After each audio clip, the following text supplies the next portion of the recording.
자, 오늘 그 비판하는 쪽이든 지지하는 쪽이든 오창익 국장님이 최근에 그 입법 예고된 검찰 개혁안에 대해서 어떤 생각을 가지고 계신지 궁금해하는 분들이 많이 네네. 있어요. 어떤 입장이십니까? 엉망진창이었죠. 엉망진창이다. 아니 그 일단 이것부터 한번 여쭤볼게요. 네. 봉욱 씨가 그 검찰 개혁안에 개입을 했습니까? 아니, 개입이 아니라 주도했죠. 주도했어요, 네. 봉욱 씨가? 그럼요. 하하. 월요일 날 오후 2시에 발표했습니다. 네. 12일에 예. 국무조정실장이. 예. 근데 국무조정실장은 국무조정실에서 성장한 직업 공무원이에요. 사실 이런 얘기 잘 모릅니다. 용어도 잘 모르고 그래요. 국무조정실이 이제 국무총리하고 네네네. 장관인데 국무총리를 보좌하는 그야말로 국무를 조정하는 자리인데 네.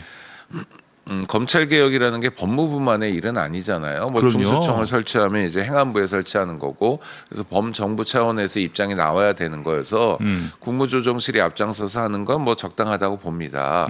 그러나 국무조정실이 그 일을 해낼 만큼의 역량은 없어요. 왜냐하면 잘 모르기 때문에. 이건 무시하는 게 아니라 그냥 객관적 사실이에요. 그러니까 첫 번째는 뭘 했냐면은 검찰 개혁단이라는 걸 설치합니다. 국무조정실에. 네. 개혁단 단원이 공무원들로 설치됐어요. 61명인데 문제는 61명 중에서 22명이 검사 또는 검찰 수사관입니다. 네. 그러니까 검찰을 개혁하는 개혁이라는 게 이제 피부를 벗기는 것 같은 거 아닙니까? 개혁하는 어마어마한 일을 검사들이 주도했던 겁니다. 네. 결과 나오죠. 빤히. 첫 번째 단서고요. 음.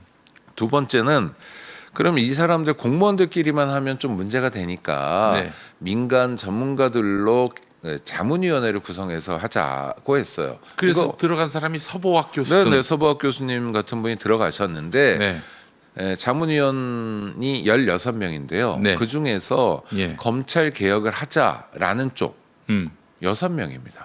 6명이. 10명이 말은 검찰 개혁인데 실제로는 검사 편들을 드는 사람들이었어요. 그러니까 기울어진 운동장이 두 가지잖아요. 자문기구도 기울어져 있고요. 예. 상당히 예. 10대 6이니까 예. 그 6명이 이번에 이제 사의를 표명한 분들입니다. 서보학 교수나 우리 한동수 변호사라고 네네. 민주당 이번에 그 윤리심판원 원장도 하고, 원장을 네, 하시던 그다음에 대검 감찰부장도 해가지고 네. 윤석열하고 한판 정말 세게 붙었던 분이죠. 네. 이분 같은 분들을 포함해서 6분이 이제 사퇴를 하게 된 거고요. 그러니까 두 가지가 다 기울어진 겁니다. 그래서 그 운동장 자체가 검사들이 마음껏 쓸 수 있는 운동장이었습니다. 아니, 왜- 그다음에 이제 봉욱 얘기로 가면 예예. 저 월요일 날 저녁에 이제 서보학 교수님하고 같이 좀 긴 시간 있을 시간이 있었어요. 당연히 우리 국장님께서. 네네, 당연히 아니 뭐 전 자주 뵙는데 예.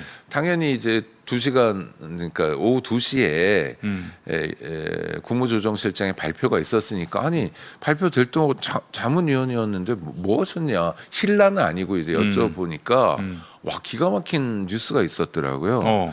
봉욱과 그 국무조정실장이 금요일 저녁에 9일 저녁에 자문위원단과 식사를 한 겁니다. 네. 그 자리에서 처음 얘기한 거예요. 예. 금요일 밤에. 예. 그러니까 토요일 일요일 거치면서 어떻게 대응하기가 상당히 어려웠던 기자들도 아하. 쉬고 있고 그 기습작전식으로. 네, 기습작전이고 그다음에 그것도 풀 버전도 얘기 안 해준 거예요. 그냥 몇 마디만 이렇게.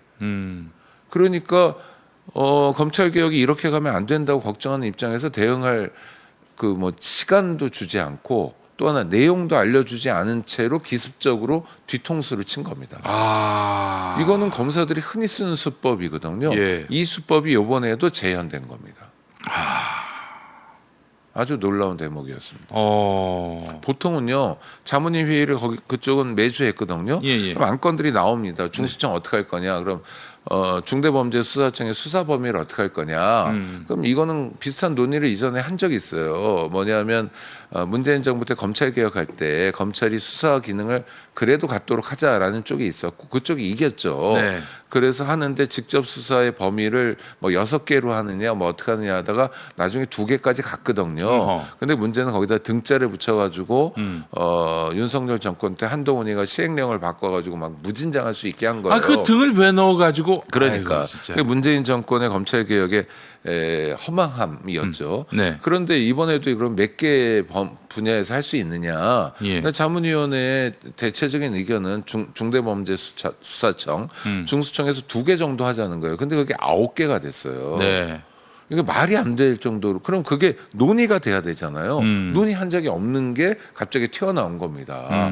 그러니까 자문위원회는 정말 형식적 기구일 뿐이고 처음부터 끝까지 시종일관 검사들이 주도했던 거죠. 또 하나 중요한 건 중수청의 수사 범위가 9개인데 네. 그 9개라는 건 사실 전체 수사인 거예요. 예를 들어 부패 수사라는 것도 굉장히 추상적이기 때문에 시행령에서 뭐라 규정하더라도 상당히 범위가 넓을 수 있습니다. 그러니까 부패 수사가 공무원들이 돈 먹는 것만 의미하는 게 아니라 훨씬 더 넓게 볼 여지가 있는데 그러니까 이걸 누가 해석하느냐가 되게 중요하거든요. 누가 우선권을 가지냐가 중요해요. 그런데 네. 중수청의 우선권을 주도록 하는 겁니다. 그럼 9개 범위에서 뭐 마약이든 뭐든 마찬가지예요. 선거법도 그렇습니다. 검사 같은 사람들이 중수청에 아주 저 높은 분들이 자기들 볼 때 돈 되는 거, 자기들을 볼 때 권력 작용에 도움이 되는 것만 선택해서 하는 거죠. 지금도 전체 수사에서 수사가 100이라면 99는 경찰이 하고 있어요. 1%도 1%도 안 되는 정도만 검찰이 하고 있는데 검찰의 힘이 그 수사에서 나오거든요. 선택적으로 골라 하는 거예요. 그러니까 하고 싶을 때는 이재명 뭐 경기도지사 사건에 대해서 와락 다 덤벼 들어가지고 검사들 그렇죠. 뭐 예. 100명 넘게 투입해가지고 하잖아요. 예. 이런 선택이 가능하게 되는 거예요. 아. 그러니까 이거는 개혁인가? 아닌 것 같고 개선인가? 그것도 아니고 오히려 개악인 거죠. 뭐냐면 행안부에 검찰청을 하나 두는 겁니다. 이에 대해서 윤호중 행안부 장관이 걱정하지 마시라 내가 지휘하니까 네. 그 말이 너무 걱정스러워요. 첫째, 윤호중 장관 수사 잘 모르는 사람이에요. 그러니까 지금도 그냥 발표할 때 앉아 있었던 거예요. 꽂아 놓은 보릿자루처럼 앉아 있는 거예요. 네. 구체적으로 이렇게 안 가지고 그 국무조정실 발표 안을 가지고 얼핏 보면 잘 몰라요 사람들이. 그러니까 이게 한 번, 두 번 저도 그냥 얼핏 봤을 때는 뭐 고생했나 보다. 왜냐하면 서보학 교수님이 거기 계시니까 뭐 잘 됐겠지. 네. 저간의 사정을 듣기 전까지 잘 모르는 겁니다. 완전히 그 얼굴 마담으로 갖다 썼군요. 그렇죠. 예. 또 하나는 만약에 윤호중 장관이 정말 훌륭한 분이어서 중수청을 지휘를 잘했어요. 정말 엄청나게. 그럼 윤호중 장관은 종신형입니까?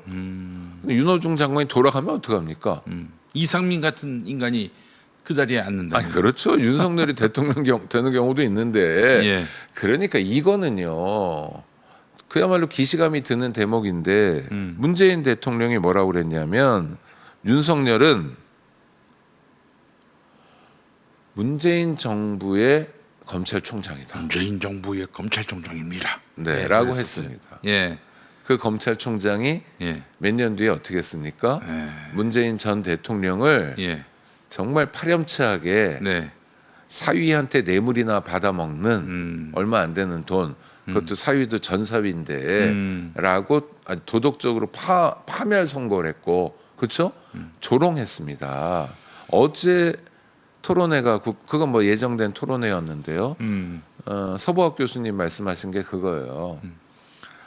정성호 법무부 장관이 볼 때 윤호중 장관이 볼 때 검사들은 똘똘해요.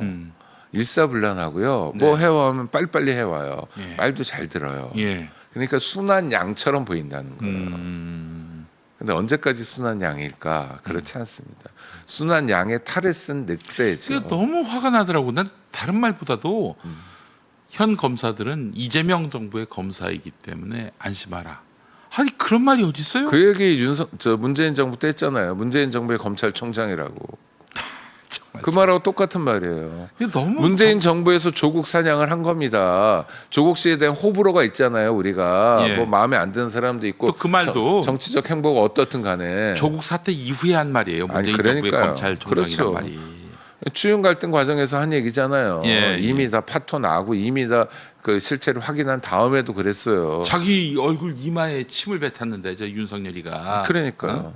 아, 그래서 지금 그러면 이재명 대통령 임기 끝난 다음에 생각해 보면 돼요. 검찰이 이제 예전 검찰로 완전히 다시 돌아와 가지고 살려두니까 청산하지 않으니까 그 검찰이 뭘 하겠습니까? 이재명 대통령 죽이기 나설 거고요. 이재명 대통령만 죽입니까? 다들 죽일 거거든요. 예외는 한 사람 있겠죠. 정성호 법무부 장관 냅두겠죠. 자기들이 감싸줬으니까. 박성재 지금 구속영장 2번 연속해서 기각되는 거랑 똑같은 거죠. 자기들 식구 몇 사람 빼놓고는요. 정말 난도질 할 거예요.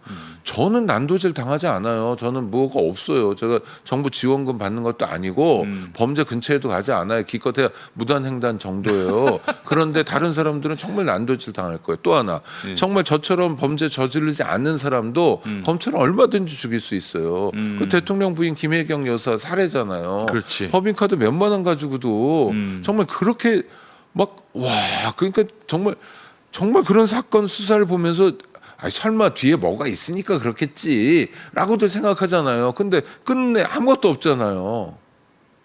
그리고 유죄 나왔어요. 맞아요. 대한민국 대통령 부인이 범죄자가 됐습니다. 전과자가 됐어요.